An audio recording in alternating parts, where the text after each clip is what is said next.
Students, in this video, I will discuss the chapter Principles of Management. So, first of all, we will know the meaning of principle. Okay, principle refers to a statement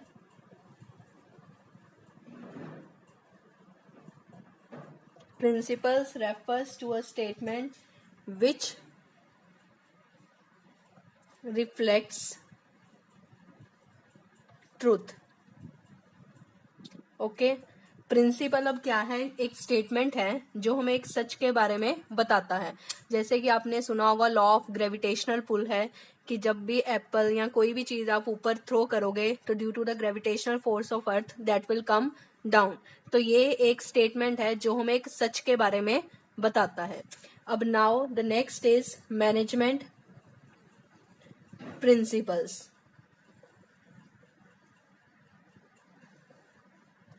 अब management principles क्या हैं? Management principles these are general and broad guidelines which help managers to take managerial decisions. अब एक firm है या organisation है, ठीक है, उसमें मैनेजर्स जो हैं उनको बहुत सारी प्रॉब्लम्स फेस करनी पड़ती है, उनको बहुत सारे डिसीजंस लेने पड़ते हैं।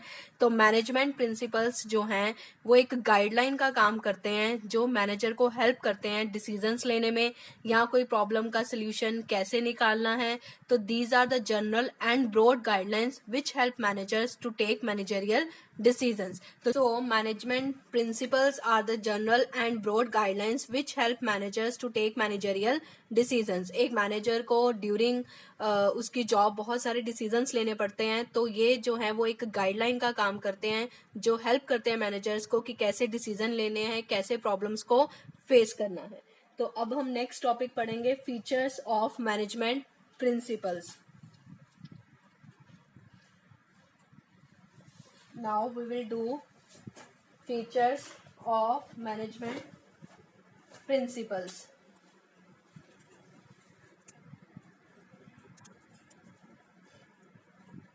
Features of management principles. First is universal. Universal का मतलब क्या है कि जो मैनेजमेंट प्रिंसिपल्स हैं these are universal in nature. It means चाहे ऑर्गेनाइजेशन का साइज स्मॉल है, चाहे मीडियम है, चाहे लार्ज स्केल है, चाहे ऑर्गेनाइजेशन का नेचर जोन सा मर्जी है, चाहे ऑर्गेनाइजेशन का नेचर टेक्सटाइल है, चाहे वो कुक इंडस्ट्री है, चाहे वो फर्नीचर की इंडस्ट्री है, तो management principles can be applicable in any organisation irrespective of their nature and size. Okay, तो management principles are universal in nature. Second क्या है? General guidelines. ये हम पहले भी डिस्कस कर चुके हैं कि management principles are general guidelines means ये सिर्फ गाइड करते हैं मैनेजर को कि कैसे डिसीजन लेने हैं, अगर या कैसे किसी पर्टिकुलर प्रॉब्लम को सॉल्व करना है। अगर these are not the readymade solution for the problem, अगर एक मैनेजर को कोई प्रॉब्लम आई है तो वो ये नहीं कहेगा कि मैं ये वाला प्रिंसिपल लगा देता हूं तो मेरा काम खत्म हो गया। No, these are not the readymade solution for all the problems, these are just guidelines which help the manager to solve the problem. ये सिर्फ गाइडलाइन है जिससे मैनेजर को मदद मिलती है कि कैसे एक प्रॉब्लम को सॉल्व करना है। Next third is formed by practice. अब ये जो मैनेजमेंट प्रिंसिपल्स हैं ये ओवर द नाइट नहीं बनते हैं, इन पे बहुत सारी पहले आपको रिसर्च करनी पड़ती है तभी जाके ये मैनेजमेंट प्रिंसिपल्स बनते हैं। Okay, these are not the personal feeling of any person, या किसी पर्सन का मन आया उसने ये प्रिंसिपल बना दिया, ऐसा नहीं है। इनके ऊपर बहुत ज्यादा रिसर्च होती है, बहुत ज्यादा एक्सपेरिमेंट्स किए जाते हैं, तब जाके मैनेजमेंट प्रिंसिपल्स बनते हैं। अब ड्यूरिंग एन एग्जामिनेशन, एक मतलब पेपर देने का जो टाइम फिक्स्ड है वो 3 आवर्स ही क्यों है? तो ये नहीं कि किसी के मन में आया कि 3 घंटे लगा दो तो 3 घंटे लग गए, नहीं। एक उन्होंने इसके ऊपर स्टडी करी, इसके ऊपर रिसर्च की कि एवरेज पर्सन को, बिलो एवरेज को, इंटेलिजेंट बच्चे को ऑन एन एवरेज कितना टाइम लग रहा है एक पेपर को खत्म करने में। तो that is similarly management principles भी क्या है, उसको मैनेजमेंट प्रिंसिपल को बनाने से पहले उसके ऊपर बहुत ज़्यादा रिसर्च, बहुत ज़्यादा एक्सपेरिमेंट जो है किया गया है। These are developed only after deep and thorough research work. They are not developed overnight or they are not the personal feeling of any person. Next है फ्लेक्सिबिलिटी। फ्लेक्सिबिलिटी का मतलब क्या है कि चेंजेस। अब ये नहीं है कि कोई मैनेजमेंट प्रिंसिपल आपने उठाया तो आपने सीधा उसको अप्लाई कर दिया, नहीं। These are not the rigid statements. आप अपनी ऑर्गेनाइजेशन के नेचर, साइज को देखते हुए इसमें थोड़ा बहुत मॉडिफाई कर सकते हो। मतलब depending upon the nature and size of your organisation a manager can modify in the management principle. Next, fifth is behavioural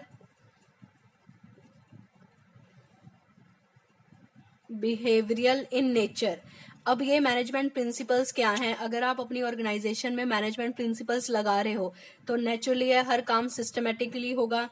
man, machinery, material सबकी जगह जो है फिक्स्ड होगी, ठीक है। हर एक पर्सन को पता होगा उसकी क्या रिस्पॉन्सिबिलिटी है, ठीक है। उसने किसको ऑर्डर देना है, किससे ऑर्डर लेना है, everything is clear to everyone. तो इससे क्या होगा, रिलेशनशिप जो है सभी मेंबर्स का, चाहे वो सबॉर्डिनेट का सबॉर्डिनेट के साथ है, सुपीरियर का सुपीरियर के साथ है, सुपीरियर और सबॉर्डिनेट्स का है, सबका आपस में रिलेशनशिप क्या है, इम्प्रूव होता है, ठीक है। These principles help to improve the relationship between the superior, subordinate and the all members of the organization. Next is based on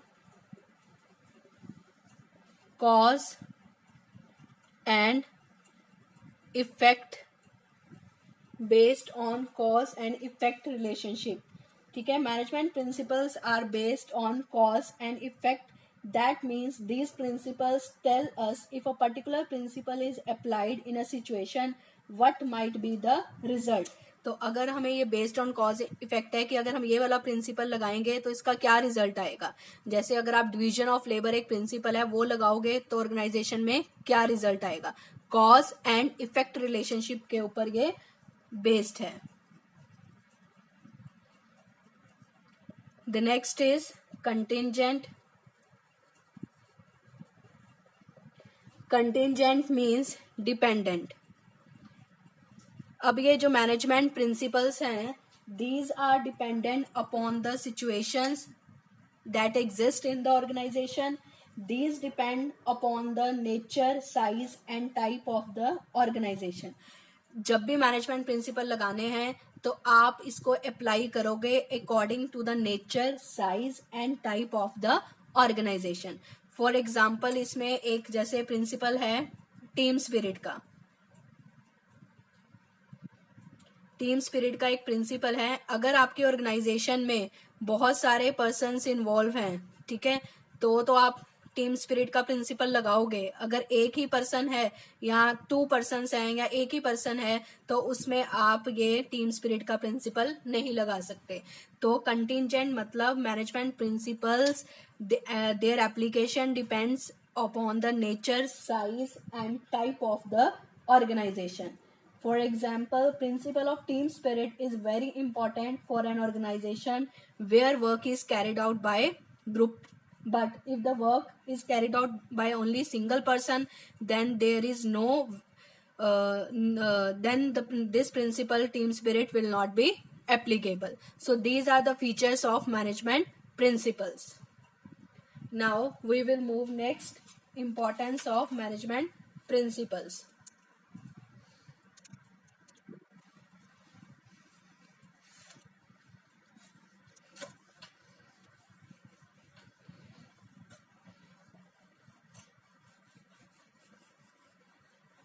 Now the next topic is importance of management principles, कि management principles जो हैं वो क्यों important हैं। अभी तक आपने इतना स्टडी किया है मैनेजमेंट प्रिंसिपल्स के बारे में, तो आपको पता ही होगा कि मैनेजमेंट प्रिंसिपल्स को यूटिलाइज करने से मैनेजर को बहुत हेल्प मिलती है प्रॉब्लम्स का सोल्यूशन फाइंड आउट करने में या डिसीजंस वगैरह लेने में। तो इसके हम पॉइंट्स करेंगे। First point is provide manager with useful information, या you can say provide useful information to the manager. अब ये मैनेजर को क्या है, यूजफुल इंफॉर्मेशन देते हैं कि कैसे उसने राइट डिसीजन लेने हैं, राइट टाइम के ऊपर लेने हैं। These act as a guidelines which help the manager to take right decisions at right time. एक मैनेजर जो है वो अपनी मिस्टेक से सीखता है, ठीक है। अब ये प्रिंसिपल से मैनेजर की जो अंडरस्टैंडिंग है, नॉलेज है, एबिलिटी है, वो इम्प्रूव होती है, ठीक है। The effect of these principles help the managers to learn from their mistakes. These principle guide the managers to take right decision at the right time. अब मैनेजर को क्या है, सोल्यूशंस मतलब प्रॉब्लम के सोल्यूशंस को फाइंड करने में मदद मिलती है, मैनेजरियल डिसीजन लेने में मदद मिलती है, राइट डिसीजन राइट टाइम पे लेने में हेल्पफुल होते हैं, ठीक है। तो नेक्स्ट इज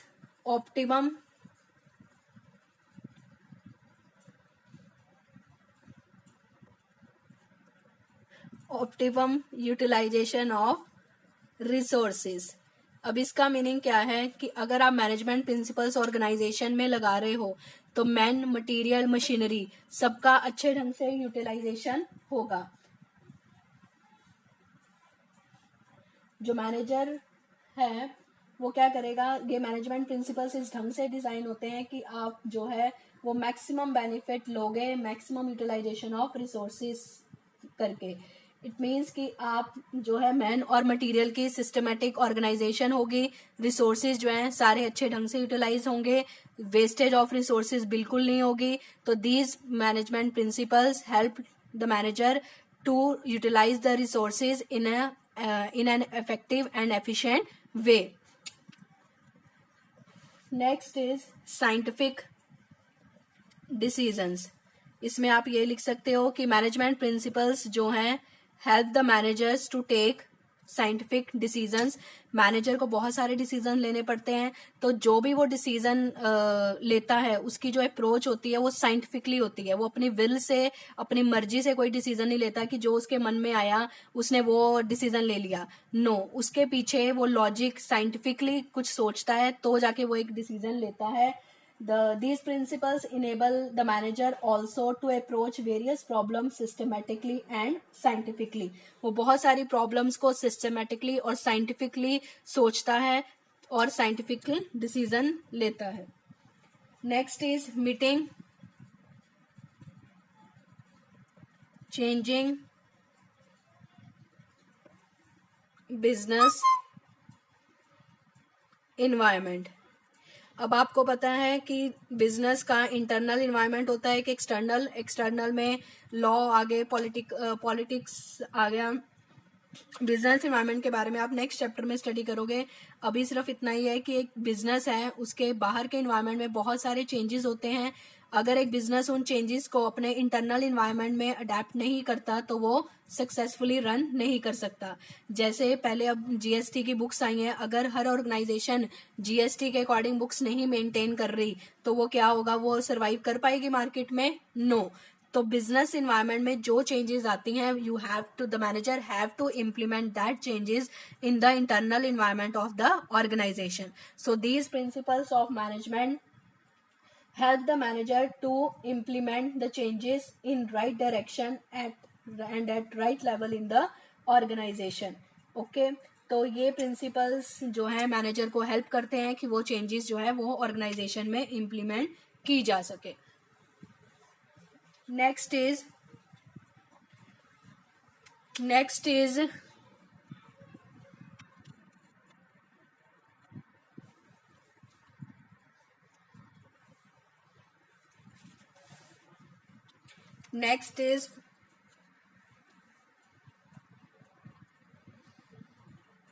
effective एडमिनिस्ट्रेशन। अब एडमिनिस्ट्रेशन का मतलब क्या होता है? प्रशासन। प्रशासन मीन्स जो ऑर्गेनाइजेशन के मेजर पॉलिसीज या प्लान्स बनाता है। अगर मैनेजमेंट प्रिंसिपल्स आप ऑर्गेनाइजेशन में फॉलो कर रहे हो, मतलब डिवीजन ऑफ वर्क है, यूनिटी ऑफ कमांड है, ठीक है, यूनिटी ऑफ डायरेक्शन है, टीम स्पिरिट का प्रिंसिपल है, तो इन सभी प्रिंसिपल्स का अगर आप ऑर्गेनाइजेशन में इनको फॉलो कर रहे हो तो क्या होगा? There will be systematic flow of information, the relationship between the manager and the subordinate is clear to everyone, so everything is clear to everyone, systematic flow of information होगा, manager का subordinate या superior का आपस में relationship अच्छा होगा, division of work से specialisation आएगी, टीम स्पिरिट से सब एक यूनिटी से काम करेंगे, स्केलर चेन से सिस्टमैटिक फ्लो ऑफ इंफॉर्मेशन होगा। तो हर मैनेजमेंट प्रिंसिपल्स अगर ऑर्गेनाइजेशन फॉलो कर रही है तो बहुत सारे पॉजिटिव रिजल्ट्स मिलेंगे, जिससे कि इफेक्टिव और एफिशिएंट एडमिनिस्ट्रेशन होगा। ठीक है, so all these principles bring effective and efficient administration. Next is fulfilling social responsibilities. As you know कि बिजनेस जो है वो सोसाइटी के रिसोर्सेज यूटिलाइज करता है। ठीक है, तो सोसाइटी के लिए बिजनेस का फर्ज बनता है कि वो कुछ करे। तो एक ऑर्गेनाइजेशन को सिर्फ अपने मोटिव, ऑर्गेनाइजेशनल ग्रोथ, प्रॉफिट के बारे में नहीं सोचना चाहिए, उसे सोसाइटी के लिए भी कुछ करना चाहिए। तो these management principles guide the managers to perform the social responsibility. एक प्रिंसिपल है फेयर रेम्यूनरेशन का, वो क्या कहता है कि एम्प्लॉयज को सैलरी जो है वो एडिक्वेट मिलनी चाहिए, जिससे वो अपना स्टैंडर्ड ऑफ लिविंग मेंटेन कर सकें। तो ये क्या है? एक सोशल रिस्पॉन्सिबिलिटी है कि आप एम्प्लॉयज को उनकी एबिलिटी के अकॉर्डिंग जो है सैलरी दे रहे हो। तो मैनेजमेंट प्रिंसिपल्स जो हैं वो गाइड करते हैं मैनेजर्स को to fulfil the social responsibility. Next is management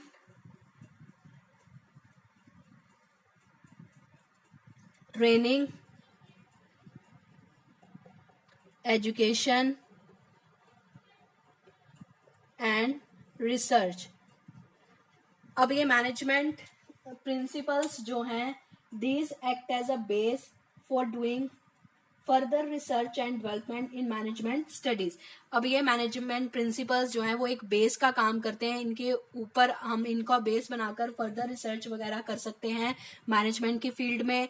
और management education, BBA, BCom, professional courses में ये मैनेजमेंट प्रिंसिपल्स जो हैं वो बच्चों को पढ़ाए जाते हैं, ताकि उन्हें इनकी नॉलेज मिले और फर्दर जब वो कभी मैनेजर बने तो उनकी थ्योरेटिकल नॉलेज जो है उनको प्रैक्टिकली अप्लाई करने में काम आए। ठीक है, professional courses such as BBA, BCom, MBA also teach these principles as a part of their curriculum. All these management institute take aptitude tests. These tests are based on management principles only. Okay, so principles of management act as a base for doing research and development in management studies. Professional courses also teach these principles as a part of their curriculum. These principles act as a base for management training and education. So this we have discussed about the importance of the management principles की principles of management जो हैं, management principles जो हैं वो क्यों जरूरी हैं एक ऑर्गेनाइजेशन में फॉलो करने। Next we will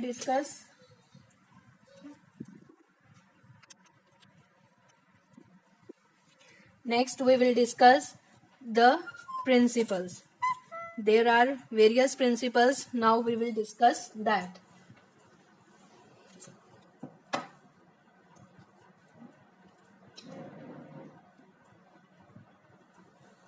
Now we will discuss Fayol's principles. Henry Fayol, इसका पूरा नाम क्या है? Henry Fayol. He is known as father of general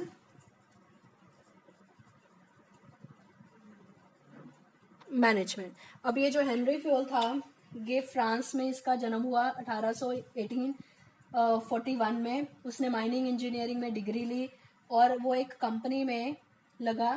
ठीक है, पर जब वो उस कंपनी में था तो वो कंपनी इंसॉल्वेंट होगी, डूब गई, तो उसने मैनेजमेंट प्रिंसिपल्स जो हैं वो अप्लाई किए उस ऑर्गेनाइजेशन में, तो वो लीडिंग मतलब उस कंपनी ने सक्सेस जो है वो दोबारा से हासिल कर ली। तो Henri Fayol is known as the father of general management. He has given 14 principles. तो these principles are very important from the examination point of view. Now in this video I will discuss only 8 principles. The first principle is division of work. Division of work. इसमें क्या है? The whole work is divided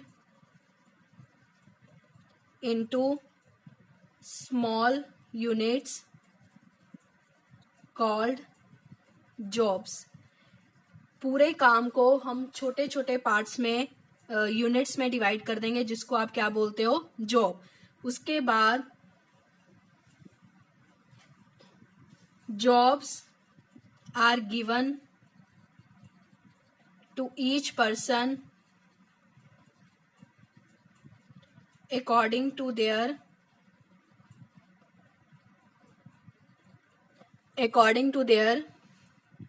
capabilities and qualifications. Okay. Division of work. Division का मतलब काम को बांटना. पूरा काम जो है वो स्मॉल पार्ट्स में डिवाइड किया जाता है, जिसको आप बोलते हो जॉब. हर जॉब जो है हर एक पर्सन को दी जाती है उसकी कैपेबिलिटीज और क्वालिफिकेशन के अकॉर्डिंग. अब आपको मैं एक एग्जांपल देती हूँ. सपोज करो एक ए ऑर्गेनाइजेशन है, एक बी ऑर्गेनाइजेशन है, फर्नीचर का काम कर रहे हैं. ए ऑर्गेनाइजेशन में एक पर्सन ही है जो सारा काम कर रहा है. वही वुड को कट कर रहा है, वही वुड को ज्वाइन कर रहा है, वही टेबल एंड चेयर बना रहा है, वही पॉलिश कर रहा है. और दूसरी ऑर्गेनाइजेशन में एक पर्सन वुड को कट कर रहा है, दूसरा ज्वाइनिंग का काम कर रहा है, तीसरा टेबल एंड चेयर बना रहा है, चौथा पॉलिश कर रहा है. तो किसकी ऑर्गेनाइजेशन में काम जो है फास्ट होगा और सिस्टमेटिकली होगा? Naturally the answer is be organisation. So in furniture company अगर हम एक पर्सन को काम दे दें वुडन लाने का, एक को दे दिया वुडन को कट करने का, और एक को दे दिया उसको ज्वाइन करने का, एक को टेबल चेयर बनाने का, एक को पॉलिश का, तो काम क्या होगा? सिस्टमेटिकली होगा. हर पर्सन को उन काम दिया जाएगा according to their capability and qualification. तो क्वालिफिकेशन और कैपेबिलिटी के आधार पे हर बंदे को उसका जो है जॉब का काम दिया जाएगा. तो इससे क्या होगा? सिस्टमेटिकली. अब एक पर्सन जो है वो काम को रिपीट करता जाएगा वही, तो उसमें क्या आ जाएगी? स्पेशलाइजेशन आ जाएगी. वेस्टेज ऑफ रिसोर्सेज जो है कम होंगे. अब सपोज इसमें आप एक एग्जांपल ये फर्नीचर कंपनी की भी लिख सकते हो, आप एक एग्जांपल ये भी लिख सकते हो कि एक बैंक में अगर आप जाते हो तो there are different counters.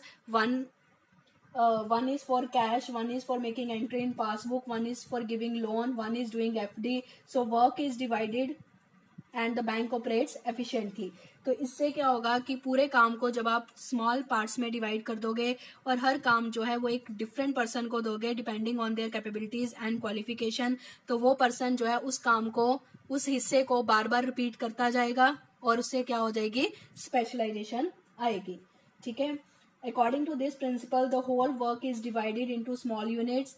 Instead of assigning the whole work to one person, one unit, or you can say job, one job should be assigned to one person according to the capability, qualification, and experience of the person.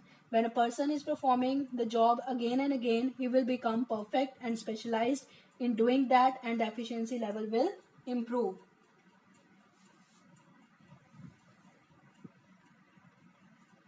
Okay, so it is clear to, I think it is clear to all of you now.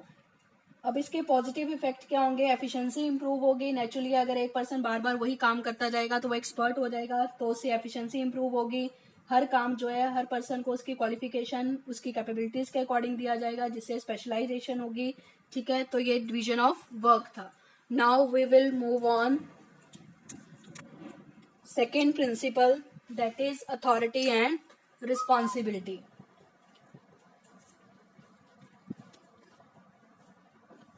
Authority and responsibility. अब ये principal क्या कहते हैं?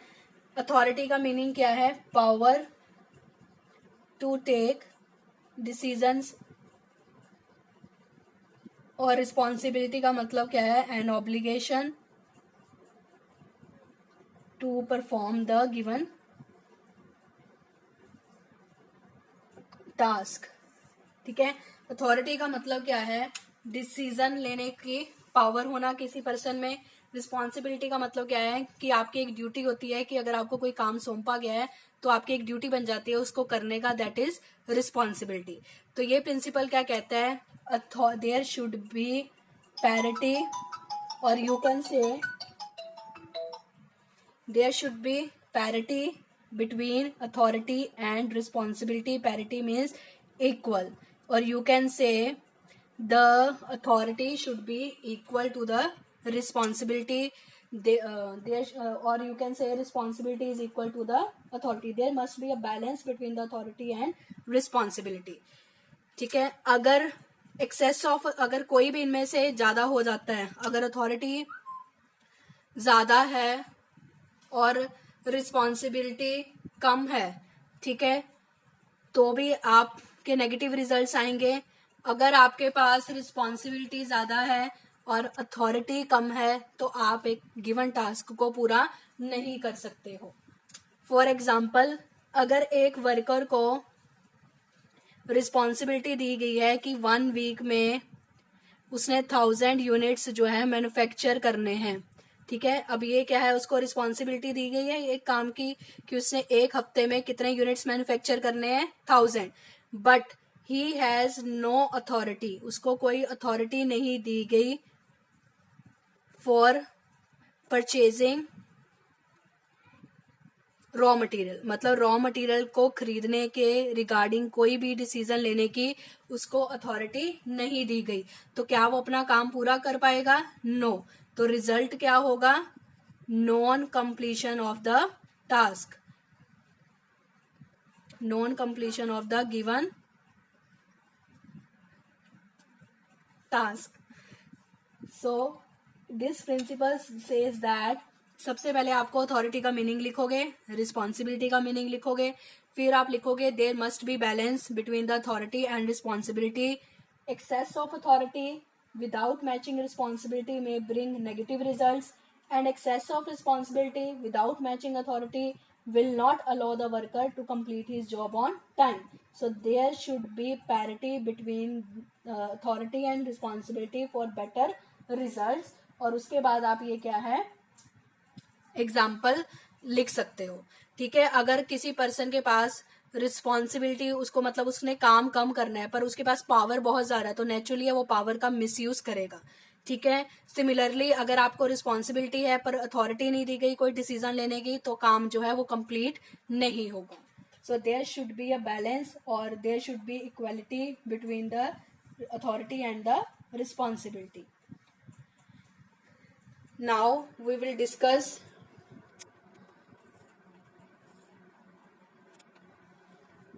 Next third principle, which is discipline. अब discipline तो सबको पता होगा। थर्ड क्या है? डिसिप्लिन। डिसिप्लिन का मतलब आप सभी नॉर्मल लैंग्वेज में यही लोगे, एक आम लैंग्वेज में, कि जनरल रूल्स एंड रेगुलेशंस हैं। ठीक है, तो पर इसका यहाँ पर मतलब सिर्फ जनरल रूल्स एंड रेगुलेशंस नहीं है। ठीक है, जनरल रूल्स एंड मतलब वो तो है ही है, पर इसके अलावा भी इसका एक और मतलब है। जनरल रूल्स एंड रेगुलेशंस तो है ही है, but there should be commitment. यहाँ पे आपने वर्ड बच्चे कमिटमेंट के बारे में जरूर लिख के आना है। There should be commitment between, there should be commitment between members of the organization। अब ये कमिटमेंट कैसी कमिटमेंट, वो अब हम डिस्कस करेंगे। तो discipline refers to the general rules and regulations for systematic working in the organization. Discipline does not mean only rules and regulation, but it also means developing commitment in the employees towards organization as well as towards each other. So discipline is required. It is required both at superior and subordinate level. सिर्फ disciplinary rules जो हैं subordinate level, disciplinary rules जो हैं सिर्फ subordinate level के लिए नहीं बने, सुपीरियर लेवल के लिए भी ही बने हैं. तो सबसे पहले आप क्या लिखोगे कि डिसिप्लिन का मतलब क्या है, जनरल रूल्स एंड रेगुलेशंस, ताकि एक ऑर्गेनाइजेशन में सिस्टमेटिकली काम हो सके. But it does not mean only the general rules and regulation. It also, this principle also insists that there should be commitment between the members of the organization. Disciplinary rules are required both at superior as well as subordinate level. अब commitment किसकी किसके तरफ, employees की organisation के प्रति, employees की अपने colleagues के प्रति. अब इसमें बेटे एक आपको एग्जांपल लिख के आनी पड़ेगी. वो क्या है, एम्प्लॉयज जो है उनको अपनी कमिटमेंट पूरी करनी चाहिए ऑर्गेनाइजेशन के प्रति. एक एम्प्लॉय अपनी कमिटमेंट ऑर्गेनाइजेशन के प्रति कैसे पूरी कर सकता है, ऑनेस्टली से, सिंसियरली अपना काम पूरा करके, ठीक है, एफिशिएंटली और इफेक्टिवली काम पूरा करके. On the other hand superiors को भी अपनी कमिटमेंट पूरी करनी चाहिए कि अगर वर्कर जो है वो बहुत सारा अच्छे से काम कर रहे हैं तो उनको भी चांसेस जो है इंक्रीमेंट के, प्रमोशन के दिए जाने चाहिए. तो कमिटमेंट जो है दोनों तरफ से होनी चाहिए, सबॉर्डिनेट की, सुपीरियर की तरफ से भी एंड सबॉर्डिनेट. सबॉर्डिनेट की क्या कमिटमेंट है कि वो काम अच्छे से करे, ठीक है, एफिशिएंटली इफेक्टिवली काम करे. और सुपीरियर की क्या है कि वो उनको प्रमोशन, इंक्रीमेंट्स वगैरह दे, ठीक है. तो ये इसकी केस स्टडी भी आ जाती है. तो आपको कमिटमेंट वर्ड जो है वो याद रखना है. So I am repeating it again. Discipline This principle requires good superior at every level, clear and fair agreement between the superior and subordinate, and judicious application of penalty. कि अगर कोई worker अच्छे से काम नहीं कर रहा, ठीक है, तो उसके लिए उसको पेनल्टी भी लगाई जाएगी. तो जुडिशियस मतलब अच्छे से, मतलब जुडिशियस मतलब सही ढंग से, जस्टिफिकेशन से आपको पेनल्टीज जो है लगानी है, चाहे वो सुपीरियर की गलती हो चाहे वो सबॉर्डिनेट की हो. तो third principal is discipline. Then now we will move on next principle, that is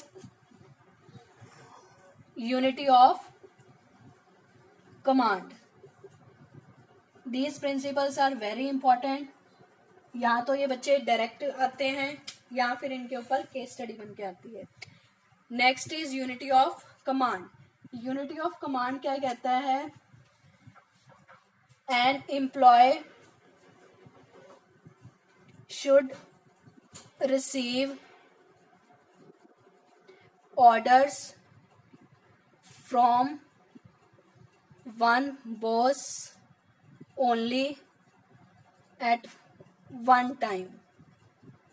मतलब एक ही समय पे एक एम्प्लॉय को एक ही बॉस से ऑर्डर्स रिसीव होने चाहिए. Means one boss, one order to employees. Okay, अगर एम्प्लॉय है, ये एम्प्लॉय है, he is receiving orders from this superior. ये क्या है, सबॉर्डिनेट, और यू कैन से एम्प्लॉय. अगर इस सबॉर्डिनेट को, ठीक है, फर्स्ट बॉस भी ऑर्डर दे रहा है, सेकेंड बॉस भी ऑर्डर दे रहा है, तो ही विल गेट कंफ्यूज कि मैं किसका ऑर्डर जो है सबसे पहले मानूं. हो सकता है ये सेकेंड वाले को कह दे कि मैं आपका काम नहीं कर सकता because I am busy in completing the order of first boss, और फर्स्ट बॉस को ये कह सकता है कि I am busy in completing the order of second boss. तो सबसे पहले क्या है, अगर एक subordinate is receiving orders from more than two superiors या from more than two bosses, then he will get confuse. वो कंफ्यूज हो जाएगा कि किसका ऑर्डर जो है मैं सबसे पहले एग्जीक्यूट करूं, and he may find excuse, कि वो एक्सक्यूज भी फाइंड कर सकता है, ठीक है, ठीक है. He may find excuse by saying he is busy in completing the order of first boss, order of first boss. Okay, so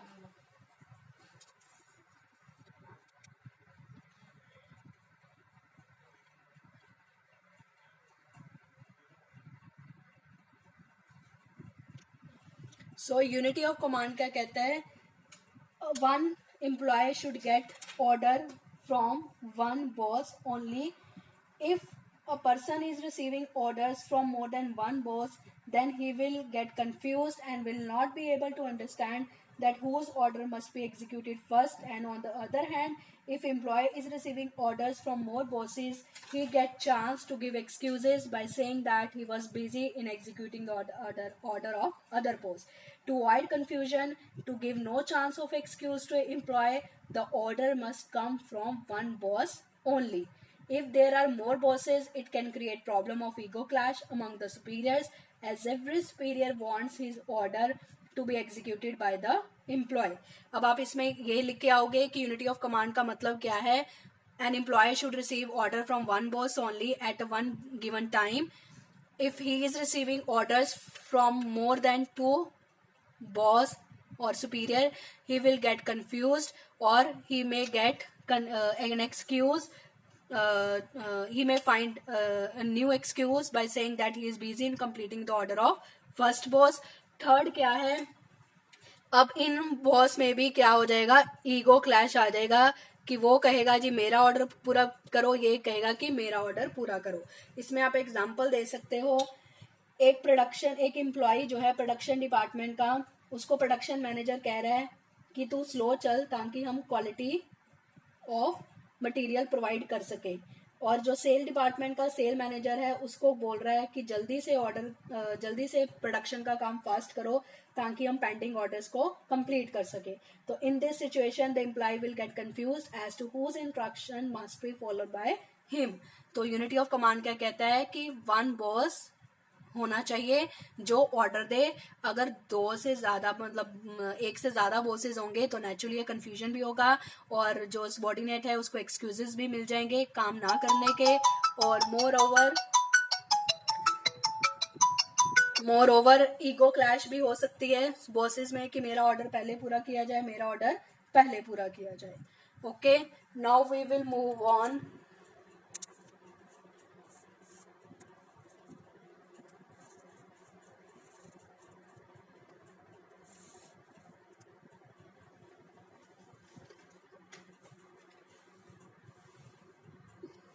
Now we will discuss next principle, that is unity of direction.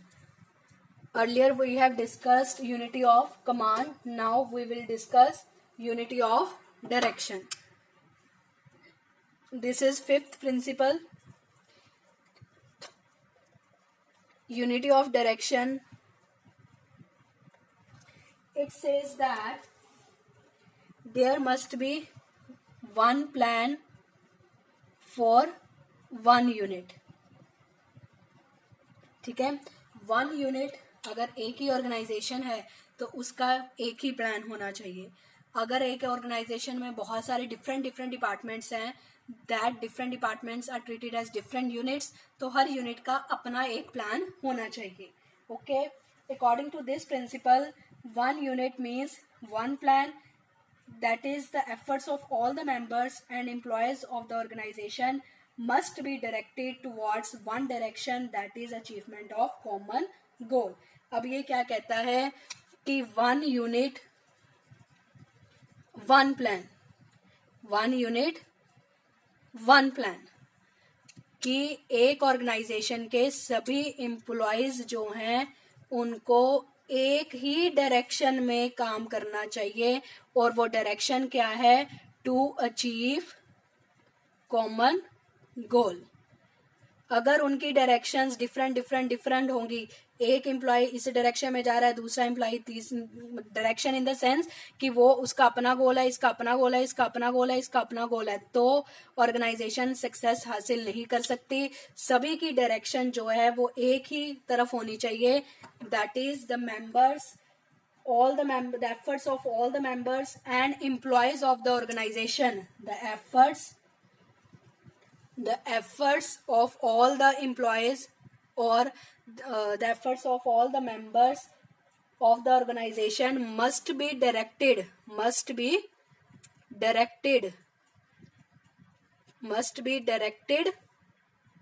towards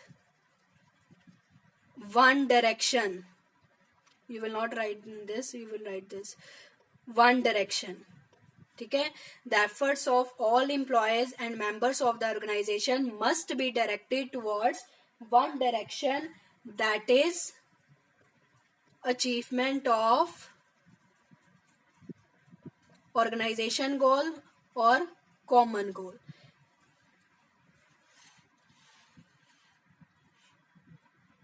Okay, so unity of direction क्या कहता है, one unit one plan, the efforts of all the employees and the members of the organization must be directed towards one direction, that is achievement of the common goal. Suppose if in an organization is producing different line of products, cosmetics, medicine, confectionery items, each product has its own market, has its own business environment. Each division must plan its target and every employee of that division must put his efforts towards the achievement of plan of their division under the direction of one head only. अगर एक organisation है उसमें बहुत सारे different lines of product बना रही है, cosmetics भी बना रही है, मेडिसिन भी, कॉन्फेक्शनरी भी, तो इन सभी चीज़ों का मार्केट अलग अलग है, सभी का अपना बिजनेस इन्वायरमेंट है, तो हर एक जो डिवीजन है यानी कि कॉस्मेटिक वाले को अपना टारगेट रखना चाहिए और उस डिपार्टमेंट में जितने भी बंदे आते हैं उनका एफर्ट क्या होना चाहिए कि हमने अपने डिपार्टमेंट के प्लान को अचीव करना है और डायरेक्शन जो है वन हेड की होनी चाहिए जो ओवरऑल उसका मैनेजर है। तो इससे क्या होगा, ऑर्गेनाइजेशन का गोल अचीव होगा और एफर्ट्स जो है gets unified towards one direction only.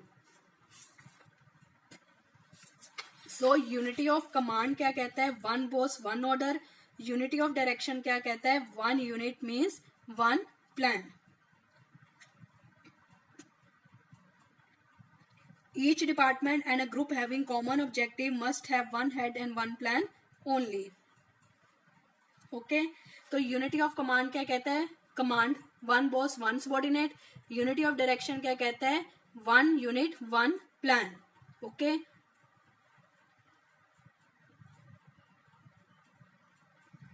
So I hope it is clear to everyone. इसमें एक केस स्टडी है कि सपोज करो एक पर्सन है वो कारपेट मेकिंग का काम कर रहा है, ठीक है, उसकी कंपनी क्या है, कारपेट बना रही है। जो वो कारपेट बना रही है वो हैंडमेड कारपेट भी बना रही है एंड मशीन मेड कारपेट भी बना रही है।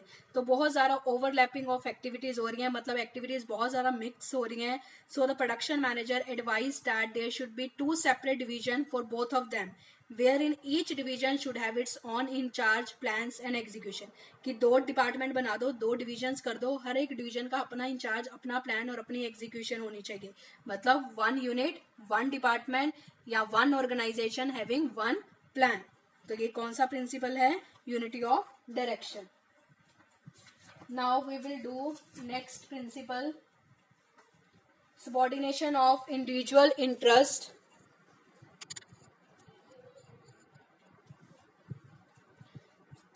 The sixth principle is subordination of individual interest to general interest। अब ये प्रिंसिपल क्या कहता है कि इंटरेस्ट ऑफ ऑर्गेनाइजेशन को हमेशा एक एम्प्लॉय को आगे रखना चाहिए। अब एम्प्लॉयज ऑर्गेनाइजेशन में काम करते हैं, उन सबका अपना अपना कोई ना कोई इंटरेस्ट, कोई ना कोई ऑब्जेक्टिव होगा अगर वो ऑब्जेक्टिव जो उनका पर्सनल मोटिव है वो ऑर्गेनाइजेशन के मोटिव के साथ मैच कर रहा है, then there is no problem. But जहां पे उसका जनरल इंटरेस्ट, उसका पर्सनल इंटरेस्ट और जहां पे उसका इंडिविजुअल इंटरेस्ट और जो ऑर्गेनाइजेशन का जनरल इंटरेस्ट है, कॉमन इंटरेस्ट है, दोनों में क्लैश आ रहा है, तो उसको अपना गोल जो है वो सेक्रीफाइस करना पड़ेगा. Subordination of individual interest to general interest. According to this principle, the interest of organization must supersede the interest of individual. In an organization, all employees are working with some objective, and there is always an objective of organization. अब individuals का जो organisation में employees काम कर रहे हैं उनका अपना ऑब्जेक्टिव होता है, और जो ऑर्गेनाइजेशन है, ठीक है, उनका अपना ऑब्जेक्टिव है. अगर तो ये इंडिविजुअल ऑब्जेक्टिव जनरल ऑब्जेक्टिव से मैच कर रहा है, मतलब मैच कर रहा है, ओके, तो there is no problem. But जहां पे इंडिविजुअल इंटरेस्ट और ऑर्गेनाइजेशन का जो इंटरेस्ट है वो मैच नहीं कर रहा, दोनों ग्रुप्स जो हैं डिफरेंट डायरेक्शंस में हैं, तो मैनेजर को अपना must try to reconcile individual interest with the organisational goal. तो हर एक इंडिविजुअल को अपना इंटरेस्ट जो है ऑर्गेनाइजेशन के साथ मैच करना पड़ेगा. अगर वो मैच नहीं कर पा रहा, then individual goal must be sacrificed for achieving the organisation goal. अब इसमें एक बच्चे केस स्टडी थी कि एक मैनेजर था, उसकी एक बहुत मतलब वो अपने फैमिली ट्रिप पे जा रहा था, पर उधर से कंपनी की बहुत ज़रूरी मीटिंग आ गई. तो अब उसका पर्सनल ऑब्जेक्टिव जो था वो क्या था, फैमिली ट्रिप, पर ऑर्गेनाइजेशन के पॉइंट ऑफ व्यू उसका ऑब्जेक्टिव क्या होना चाहिए था, उस मीटिंग को अटेंड करना है. तो उसका अपना इंडिविजुअल ऑब्जेक्टिव ही हैज़ टू सेक्रीफाइस, मतलब उसको फैमिली ट्रिप कैंसिल करके ऑर्गेनाइजेशन की मीटिंग पे जाना पड़ेगा. तो subordination of individual interest to general interest आप सिंपल लिखोगे कि इन एन ऑर्गेनाइजेशन सभी एम्प्लॉयज का कुछ ना जो काम कर रहे हैं उनका ऑब्जेक्टिव होता है और एक ऑब्जेक्टिव ऑर्गेनाइजेशन का होता है. अगर तो दोनों ऑब्जेक्टिव मैच कर रहे हैं तो कोई प्रॉब्लम नहीं, बट अगर क्लैश हो रहे हैं, दोनों डिफरेंट डायरेक्शंस में जा रहे हैं, तो इंडिविजुअल्स को अपना जो गोल है वो सेक्रीफाइस करना पड़ेगा. Okay, the next is 7th, remuneration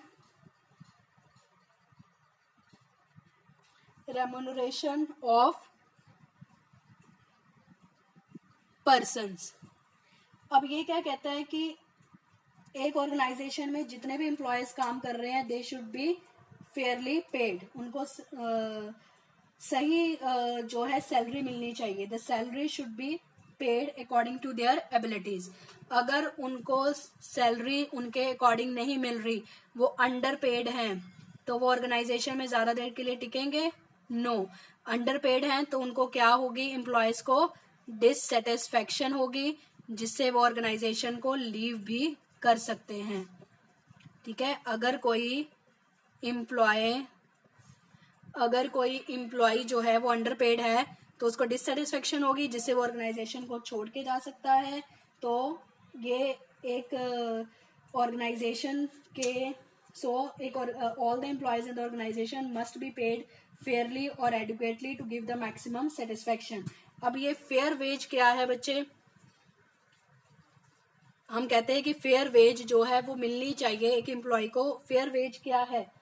the fair wage is determined according to the financial capacity of company, की कंपनी जिस कंपनी में काम कर रहा है उसकी फाइनेंशियल कैपेसिटी क्या है. दूसरा, मिनिमम वेज जो है गवर्नमेंट ने क्या डिसाइड किया हुआ है. ठीक है, minimum wage act of the government. Third, आपके कंपटीटर्स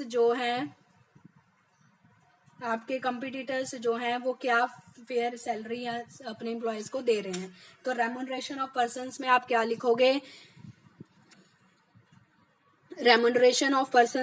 लिखोगे? All the employees in the organization must be paid fairly according to their maximum satisfaction या which give the maximum satisfaction. If the employees are underpaid, then they will get dissatisfaction and they will leave the organization. The fair wage is determined by financial capacity of the company, minimum wage act of the government and the salary paid by the competitors. तो remuneration क्या कहता है कि जितने भी आपके employees organisation में काम कर रहे हैं उनको सैलरी जो है वो सही मिलनी चाहिए जिससे उनको मैक्सिमम सेटिस्फेक्शन मिले. अगर सैलरी आप अपने एम्प्लॉयज को नहीं दोगे सही तो वो डिससेटिस्फाइड हो जाएंगे और ऑर्गेनाइजेशन को छोड़ के जा सकते हैं. अब हम कहते हैं कि सैलरी जो है या वेज है वो फेयर मिलना चाहिए. फेयर का मतलब क्या है कि कंपनी की फाइनेंशियल कैपेसिटी क्या है, मिनिमम वेज एक्ट क्या है, ठीक है, और कंपटीटर्स के द्वारा सैलरी कितनी दी जा रही है. इसमें आप ये भी लिख सकते हो कि अगर किसी साल ऑर्गेनाइजेशन को बहुत ज़्यादा फायदा हो जाता है, ठीक है, तो वो फायदा अपने ओनर्स के साथ वो शेयर करता ही करता है, वो आपको पता ही है, ठीक है. इसके अलावा कुछ हिस्सा जो वो प्रॉफिट का है वो एम्प्लॉयज को भी देना चाहिए in the form of bonus. तो this will encourage and motivate the employees to put more efforts and increase the profit of the company. कि अगर किसी साल कंपनी को बहुत ज़्यादा फायदा हो रहा है तो वो फायदा जो है वो अपने ऑनर्स के साथ शेयर करता ही है, साथ के साथ उसे एम्प्लॉयज के भी देना चाहिए in the form of bonus ताकि एम्प्लॉयज भी मोटिवेट रहें. और आज के लिए जो लास्ट प्रिंसिपल जो हमने डिस्कस करना है that is centralisation and decentralisation. The 8th principle is centralisation and यहाँ पे मैं लिख रही हूँ decentralisation.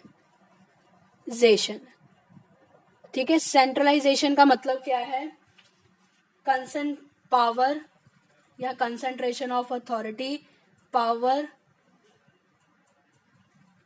In the hands of top level, और you can say few person के पास ही पावर होती है डिसीजंस लेने की.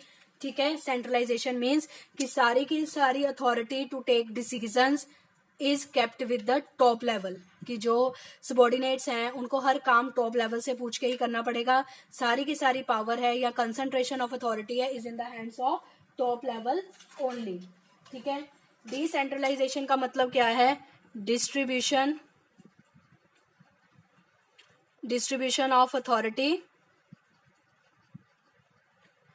Distribution of authority at every level of management.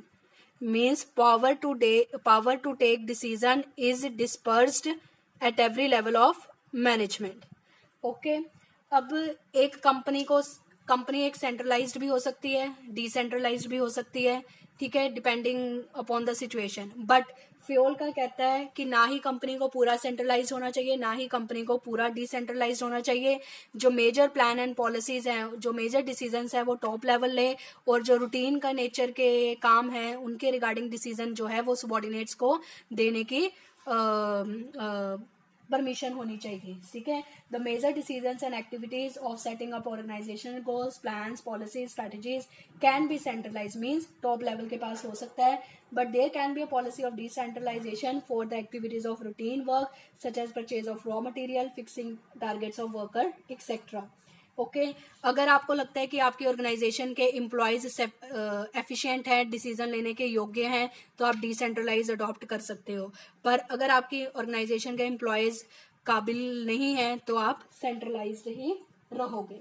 तो सबसे पहले बच्चे आपने सेंट्रलाइजेशन का मीनिंग लिखना है, फिर आप डिसेंट्रलाइजेशन का मीनिंग लिखोगे, फिर आप लिख दोगे कि फ्योल क्या कहता है कि ना ही सेंट्रलाइज्ड हो ना ही डिसेंट्रलाइज्ड हो, दोनों ही अडॉप्ट कर लो.